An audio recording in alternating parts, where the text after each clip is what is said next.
Hello friends, இன்றைக்கி ரவையை வச்சு இன்ஸ்டன்ட் உப்மா மிக்ஸ் எப்படி செய்கிறதுன்னு அதே ரவை மிக்ஸ் வச்சு மைக்ரோவேவில் 1 minute மக் உப்மாவும் குவிக்காக எப்படி செய்கிறதுன்னு பார்க்கலாம். ஆஃபீஸ் கோயிங் பீப்புள், பேச்சுலர்ஸ், ஹாஸ்டலில் இருக்கிறவங்களுக்கு, அப்புறம் ஃபாரினில் இருக்கிற ஸ்டூடெண்ட்ஸ் எல்லாருக்கும் ஈஸியாக இந்த ரெடி மிக்ஸ் இருந்தால் பிரேக்ஃபாஸ்ட் நம்ம ரொம்ப குவிக்காக செஞ்சிடலாம். இப்போது டீட்டெயிலாக இந்த இன்ஸ்டன்ட் ரவா உப்மா மிக்ஸு செய்ய ஆரம்பிக்கலாமா? ஒரு பேனை நம்ம சூடாக்கிட்டு அதில் ஒரு டேபிள் ஸ்பூன் எண்ணெய் சேர்த்து ஒரு 3 கப் ரவை எடுத்திருக்கேன் நான். நீங்கள் உங்களுக்கு தேவையான அளவு எடுத்து செஞ்சு வச்சுக்கலாம். ஸோ 3 கப் ரவையை ஒரு மீடியம் ஃப்ளேமில் கைவிடாமல் ஒரு 3 minutes நல்லா ஃப்ரை பண்ணியிருக்கேன். நம்ம வாங்கும்போது ரவை சில சமயம் ரோஸ்டட் ரவானே கிடைக்கும். அப்படி இருந்தால் கூட நம்ம இதை கொஞ்சம் வறுத்து வச்சுக்கிட்டோன்னா அது கெட்டு போகாமல் நல்லாயிருக்கும்.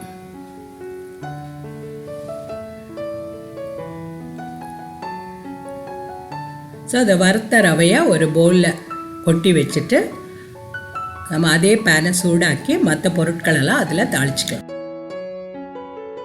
ஸோ ஒரு 2 டேபிள் ஸ்பூன் எண்ணெய் சேர்த்துட்டு 2 டேபிள் ஸ்பூன் கடுகு, ஒரு 3 டேபிள் ஸ்பூன் கடலைப்பருப்பு, 3 டேபிள் ஸ்பூன் உளுத்தப்பருப்பு, இவ்வளோ சேர்த்து கொஞ்சம் வறுத்துருக்கும். இப்போ 1 கப் ரவைக்கு 1 டேபிள் ஸ்பூன் கணக்கில் நான் எடுத்திருக்கேன். ஸோ இது கொஞ்சம் ஃப்ரை ஆனதும் ஒரு 10-15 முந்திரி பருப்பு அதோடு சேர்த்து ஃப்ரை பண்ணிக்கலாம். அந்த முந்திரி பருப்பு லைட்டாக ப்ரௌன் ஆனதும் நம்ம 4 மிளகாய் வத்தல் கிள்ளினது, கருவேப்பிலையும் கொஞ்சம் சேர்த்து,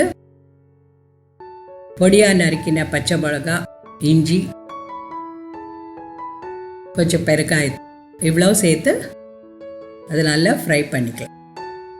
ஒரு 1 minute எல்லாம் சேர்த்து நல்லா ஃப்ரை ஆனதும் நம்ம அடுப்பை ஆஃப் பண்ணிடலாம்.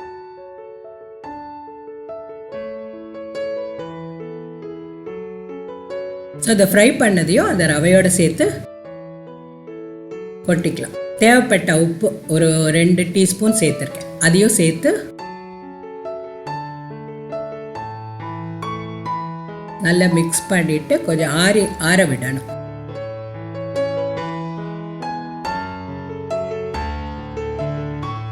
ஆறினதும் அதை ஒரு ஜிப்லாக் கவரில் போட்டு எடுத்து வச்சுக்கலாம். இது வெளியிலையும் வச்சுக்கலாம், ஃப்ரிட்ஜ்லேயும் வேணும்னாலும் எடுத்து வச்சுக்கலாம்.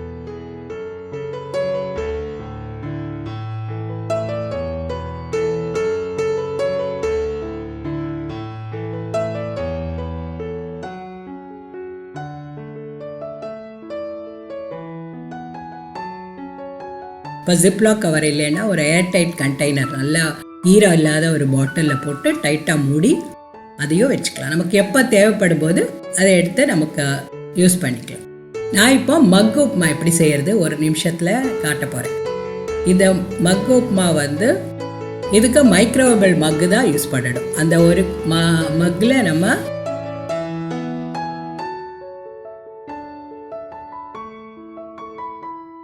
அரை கப் ரவை எடுத்திருக்கேன். அதை எடுத்து வச்சுட்டு 1/2 கப் ரவைக்கு 1 கப் பாய்லிங் வாட்டர்ஸ் அதோட ஊற்றிட்டு அதில் இந்த அரை கப் ரவையும் அதோட சேர்த்து மிக்ஸ் பண்ணிக்கணும். இந்த 1 கப் உப்மா ஆல்மோஸ்ட் 2 பேருக்கு சரியாகும். ஸோ நல்லா ஒரு ஸ்பூனில் நல்லா மிக்ஸ் பண்ணிவிட்டு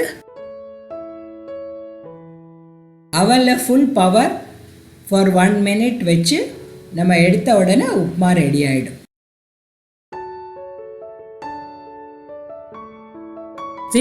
1 minute நமக்கு ரவா உப்மா கிடச்சிச்சு. இப்போ உப்மாவை தேங்காய் சட்னியோட சேர்த்து பரிமாறலாம்.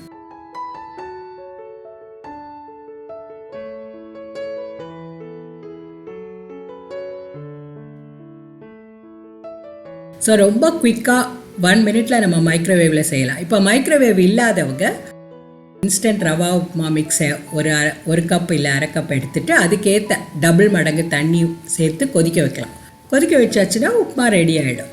ஸோ ரொம்ப ஒரு சூப்பர் சாஃப்ட் உப்மா. இந்த இன்ஸ்டன்ட் ரவா மிக்ஸ் பவுடர் செஞ்சு பார்த்துட்டு உங்கள் கமெண்ட்ஸ் எனக்கு எழுதுங்க. கம்லூஸ் கிச்சன் சப்ஸ்கிரைப் பண்ணுங்கள். தேங்க்யூ. என்ஜாய்.